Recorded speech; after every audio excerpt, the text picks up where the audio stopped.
बच्चों, कल मैंने आपको रीऑर्डरिंग का चार्ट बना करके समझाया था, जिसमें मैंने आपको डिटर्मिनर्स पढ़ा दिया था। डिटर्मिनर्स के बाद हम चल रहे थे एडजेक्टिव, और एडजेक्टिव के हमने दो भाग बताए थे, एक डिस्क्रिप्टिव एडजेक्टिव और एक रिस्ट्रिक्टिव एडजेक्टिव।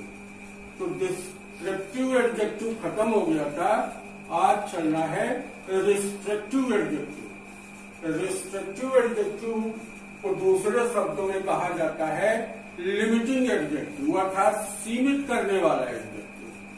तो इसमें कौन कौन से भाग आते हैं? इसमें एक आता है एडजेक्टिव ऑफ क्वांटिटी, एक आता है एडजेक्टिव ऑफ नंबर, एक आता है डिमॉन्स्ट्रेटिव एडजेक्टिव, एक आता है डिस्ट्रीब्यूटिव एडजेक्टिव और एक आता है इंट्रोगेटिव एडजेक्टिव। आज हम इनका अध्ययन करेंगे।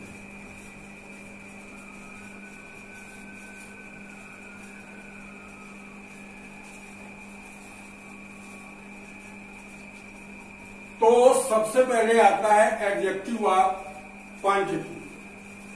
एडजेक्टिव ऑफ क्वांटिटी में नंबर आता है जो मात्रा बताए, जिसे कहते हैं परिमाण बोधक। इसमें मात्रा बताई जाती है और इसके लिए शब्द प्रयोग होते हैं, चाहे सम हो, चाहे आल हो, चाहे होल हो, इस तरह के सारे शब्द। और एक सबसे बड़ी बात कि इन शब्दों के बाद कोई ना कोई नाउन अवश्य आना चाहिए। जैसे आई वांट सम फूड, तो सम आया और सम के बाद नाउन क्या आ गया? Food. I have enough money, money आया लेकिन उसके पहले क्या आया? इनफ। तो इस तरह से मात्रा बताने वाले जो भी शब्द होते हैं वो एडजेक्टिव ऑफ क्वांटिटी है। इसके बाद नंबर आता है एडजेक्टिव ऑफ नंबर। जहां पर किसी व्यक्ति या वस्तु की संख्या बताई जाए, तो संख्या बताई जाए वहां पर एडजेक्टिव ऑफ नंबर। अब एडजेक्टिव ऑफ नंबर कितने प्रकार के होते हैं? दो प्रकार के होते हैं। एक होता है डेफिनेट एडजेक्टिव, एक होता है इंडेफिनेट एडजेक्टिव। डेफिनेट एडजेक्टिव के अंतर्गत एक आता है तुम्हारा कार्डिनल नंबर। तो एडजेक्टिव ऑफ नंबर के अंतर्गत तुम्हारे दो भाग बताए हमने, एक बताया एडजेक्टिव ऑफ इंडेफिनेट एडजेक्टिव और एक बताया डेफिनेट एडजेक्टिव। डेफिनेट एडजेक्टिव के अंतर्गत तीन चीजें आती हैं। एक आती है तुम्हारा कार्डिनल नंबर, दूसरा आता है ऑर्डिनल नंबर, तीसरा आता है मल्टीप्लिकेटिव नंबर और दूसरा है तुम्हारा इंडेफिनेट एडजेक्टिव, जिसमें अनिश्चितता का बोध होता है। अब देखिए कार्डिनल नंबर क्या है? जो गिनती बताता है 1 2 3 4 5 6। दूसरा है ऑर्डिनल नंबर। ऑर्डिनल नंबर जो है ये क्रम संख्या बताता है, फर्स्ट, सेकेंड, थर्ड, फोर्थ। और जो मल्टीप्लिकेटिव है ये गुणा और भाग बताता है। इसके अंतर्गत आता है जैसे तुम्हारा सिंगल है, डबल है, ट्वाइस है, थ्राइस है, फोर फोल्ड है। इस तरह के शब्द जो है ये मल्टीप्लिकेटिव के अंतर्गत आते हैं। देयर आर 7 बॉयज, तो यहां पर बॉयज क्या है? नाउन। उसके पहले क्या आ गया? 7। तो ये आपका एडजेक्टिव ऑफ नंबर हो गया। लेकिन 7 दिया है, 7 दिया है, इसका मतलब हो गया कि गिनती बताई जा रही। गिनती बताई जा रही, इसका मतलब हो गया कि ये कार्डिनल नंबर। इसके बाद आता है इंडेफिनिट एडजेक्टिव। इंडेफिनिट एडजेक्टिव में क्या होता है कि इसमें संख्या निश्चित नहीं होती है। कह दिया जाए कि ऑल मैन मस्ट डाई, तो आल आया, आल के बाद क्या गया? मैन। तो संख्या हो गई, लेकिन संख्या कैसी हो गई? अनिश्चित। कि दुनिया में जितने भी आदमी हैं सभी को मरना ही है, सभी मरेंगे। मेनी बुक्स, अब मेनी बुक्स कह दिया गया तो यहां पर बहुत सारी पुस्तकें हो गई, लेकिन उनकी संख्या निर्धारित नहीं है। तो इस तरह के एडजेक्टिव जो है वो इंडेफिनिट एडजेक्टिव के अंतर्गत आ। अब इसके बाद नंबर आता है डिमांस्ट्रेटिव एडजेक्टिव। डिमांस्ट्रेटिव एडजेक्टिव के अंतर्गत हमने बताया कि 4 होते हैं। एक होता है दिस, एक होता है दैट, एक होता है दीज, एक होता है डोंट। लेकिन शर्त वही है कि इन सब के बाद किसी न किसी नाउन का आना अनिवार्य होता है, तभी जो है वो डिमांस्ट्रेटिव एडजेक्टिव होगा। जैसे कह दिया जाए कि दीज बुक्स आर माइन, ये पुस्तकें मेरी हैं, तो दीज के बाद क्या आ गया? बुक्स आ गया। बुक्स क्या है? Noun. That book is yours, वह पुस्तक तुम्हारी है, संकेत किया गया तो दैट आया, और दैट के बाद क्या आ गया? बुक आ गया। और बुक क्या है? नाउन है। तो ये क्या हो गया? Demonstrative adjective. इसके बाद नंबर आता है डिस्ट्रीब्यूटिव एडजेक्टिव का। डिस्ट्रीब्यूटिव को कहते हैं विभाग सूचक या कह सकते हैं प्रत्येक सूचक, प्रत्येक वाचक, प्रत्येक का अलग अलग डिस्ट्रीब्यूटिव एडजेक्टिव, जिसे प्रत्येक वाचक विशेषण कहते हैं। और इसके अंतर्गत आता है ईच है, एवरी है, आइदर है, नाइदर है, लेकिन फिर वही सर कि इनके बाद किसी न किसी नाउन का आना जरूरी है। एक बात और याद रखो, ईच का प्रयोग सीमित संख्या के लिए किया जाता है और एवरी का प्रयोग असीमित संख्या के लिए किया जाता है। जैसे कह दिया जाए कि each boy will get a pen, तो ईच आया और ईच के बाद क्या गया? ईच के बाद क्या गया? बॉय आ गया। इसी तरह से एवरी गर्ल्स, और याद रखो कि ईच या एवरी जहां कहीं पर भी आए, चाहे वो सिंगुलर हो चाहे वो प्लूरल हो, ईच एवरी का प्रयोग हो गया है तो उसके साथ हमेशा सिंगुलर नंबर की ही वर्ब का प्रयोग होगा। एवरी गर्ल, या हम कह सकते हैं every girl knows dancing. Each और एवरी का प्रयोग हो जाने पर वर्ब सिंगुलर नंबर की ही आती है। क्यों?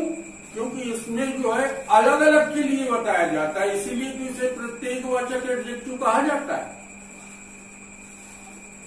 और लास्ट में आता है आपका इंट्रोगेटिव एडजेक्टिव। इंट्रोगेटिव एडजेक्टिव में क्या है कि प्रश्नवाचक शब्दों के साथ नाउन आना अनिवार्य है। कह दिया जाए कि हूज हाउस इज दिस, तो हूज आया और हूज के बाद क्या आ गया? हाउस आ गया। और हाउस क्या है? नाउन है। तो इस तरह से एडजेक्टिव तुम्हारा समाप्त। अब तीसरे क्रम में आते हैं। तीसरा कॉलम था तुम्हारा हेड वर्ड। हेड वर्ड का मतलब होता है मुख्य शब्द। इस मुख्य शब्द के लिए ही डिटर्मिनर और एडजेक्टिव का प्रयोग किया जाता है। एडजेक्टिव मुख्य शब्द की ही विशेषता बताते हैं और डिटर्मिनर जो निर्धारक है ये मुख्य शब्द का ही निर्धारण करते हैं। तो इसलिए मुख्य शब्द के लिए डिटर्मिनर्स और एडजेक्टिव का प्रयोग किया जाता है। मुख्य शब्द तुम्हारा दो रूपों में आ सकता है, या तो नाउन के रूप में आएगा या तो प्रोनाउन के रूप में आएगा। अब इसके बाद आता है एडजेक्टिवल फ्रेज। चौथे नंबर पे क्या आता है? एडजेक्टिवल फ्रेज, विशेषता बताने वाला। अब फ्रेज का अर्थ समझ लो। तो वैसे यहां पर तो हम कहते हैं कि फ्रेज का मतलब होता है वाक्यांश, और शुद्ध हिंदी में इसको कहा जाता है मुहावरा।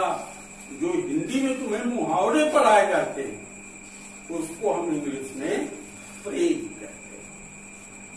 तो वाक्यांश यानी विशेषता बताने वाला वाक्यांश। आपने मुहावरा देखा होगा, मुहावरे में कहीं पर भी वर्ब नहीं होती, दो या दो चार शब्दों से बने अंश को ही वाक्यांश कहा जाता है, जो वाक्य का हिस्सा होता है लेकिन उसमें वर्ब नहीं। तो ये हो गए तुम्हारे डिटर्मिनर्स, एडजेक्टिव, और एडजेक्टिव के बाद एडजेक्टिवल फ्रेज। ठीक, डिटर्मिनर्स, एडजेक्टिव, हेड वर्ड और एडजेक्टिवल फ्रेज, ये चार बातें हो गई। अब इसकी रीऑर्डरिंग करनी कैसी है, कैसा वाक्य आ सकता है? तो हमने पहले ही बताया कि इसमें दो भाग होते हैं, एक सब्जेक्ट होता है, एक प्रेडिकेट होता है। तो इसमें तुम्हें सब्जेक्ट की रीऑर्डरिंग करनी है, तो प्रेडिकेट में लिख लेता हूं और सब्जेक्ट को जो है तुम्हें रीऑर्डर करना है। कैसे? देखिए,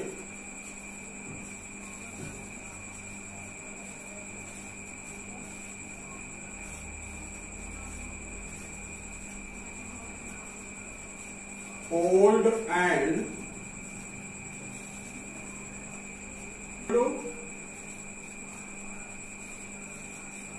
man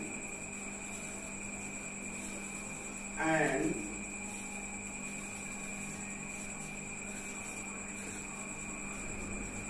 the car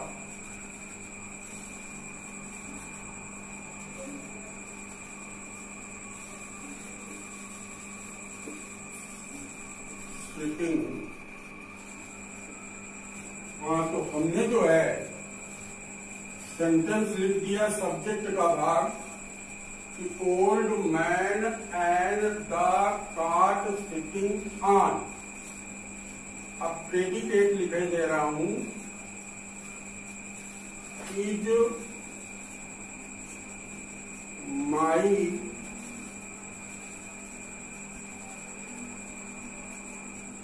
ग्रांड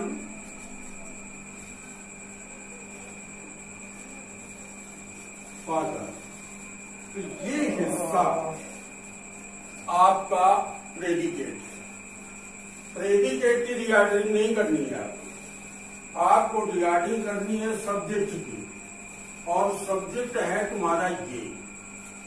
तो रीऑर्डरिंग करने में सबसे पहले आपको लाना है डिटर्मिनर्स। तो इसमें देखो डिटर्मिनर्स कहाँ है, तो आ गया एंड तुम्हारा डिटर्मिनर्स है, तो सबसे पहले लिख दो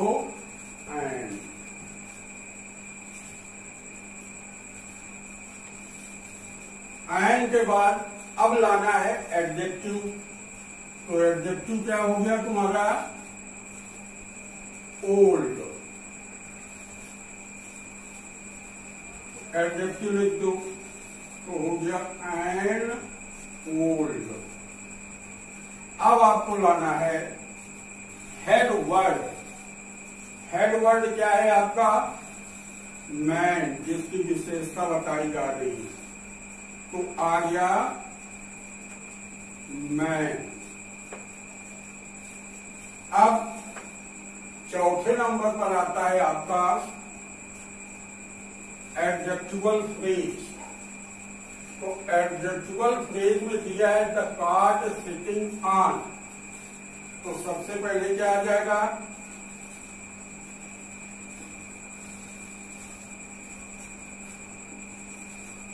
सिटिंग on the car। तो हो गया कि एन ओल्ड मैन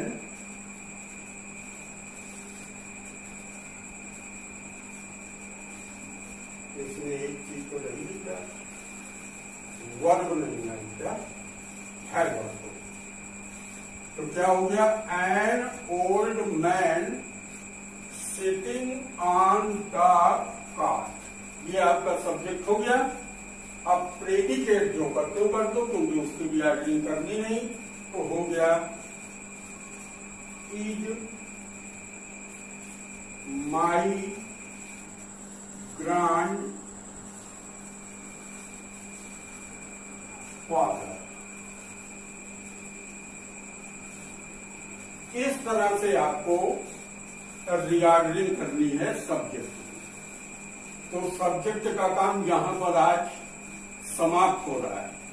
अब मैं आपको प्रेडिकेट का चार्ट बना दे रहा हूं, उसको आप समझिए।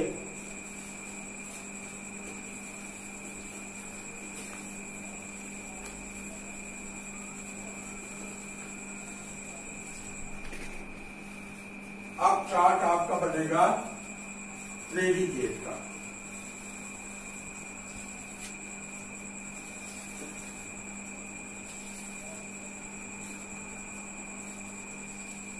प्रेडिकेट का चार्ट देखिए, इसमें क्या क्या आता है।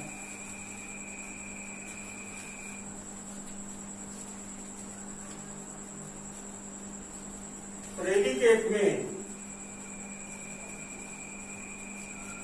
सबसे पहले हेल्पिंग वर्ब आएगी। कौन सी वर्ब आएगी, हेल्पिंग वर्ब।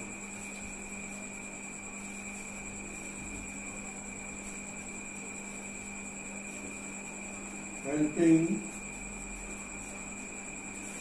वर्ब। दूसरा आएगा आपका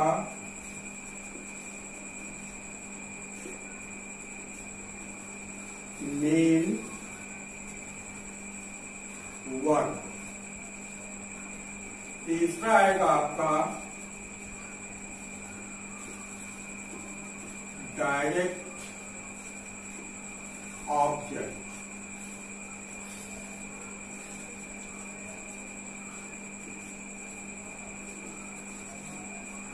अगला आएगा आपका इनडायरेक्ट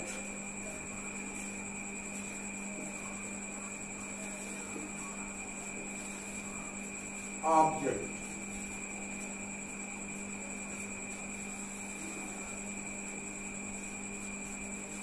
इसके बाद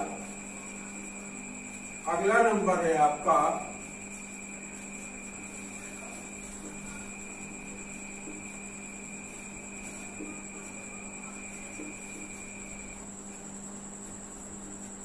इन्फिनिटिव। अगला नंबर है आपका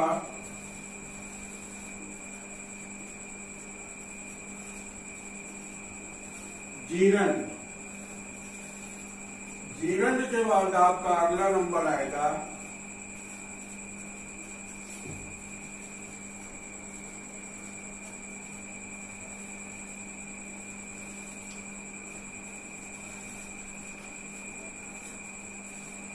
प्रेजेंट पार्टिसिपल।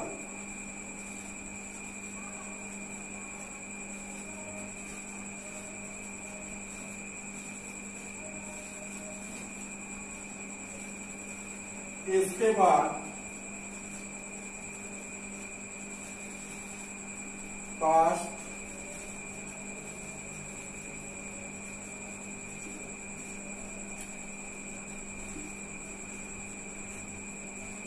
पार्टिसिपल और इसके बाद आएगा आपका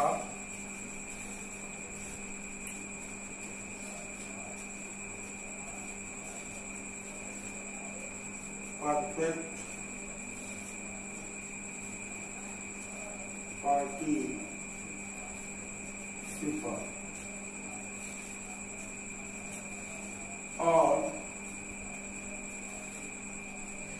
लास्ट में आएगा आपका अदर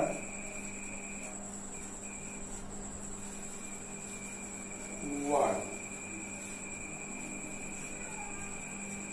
इस तरह से अगर आप देखेंगे तो कितने भाग हो गए? 1 2 3 4 7 8 9 और 10।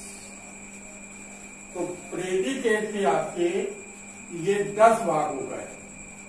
तो आप ये चार्ट बना लीजिए। कल मैं आप लोगों को प्रेडिकेट के भागों को समझाऊंगा। तो ध्यान से जितना हो गया है इतना लिखते जाइए, तैयार करते जाइए।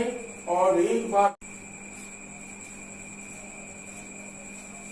देखिए, ये मैंने आपको चार्ट बनवा दिया प्रेडिकेट का। ये चार्ट आप लोग बनवा लीजिए, समझ लीजिए। और कल जो है ये जो 10 भाग हैं, मैं इन 10 भागों की विवेचना करूंगा। धन्यवाद।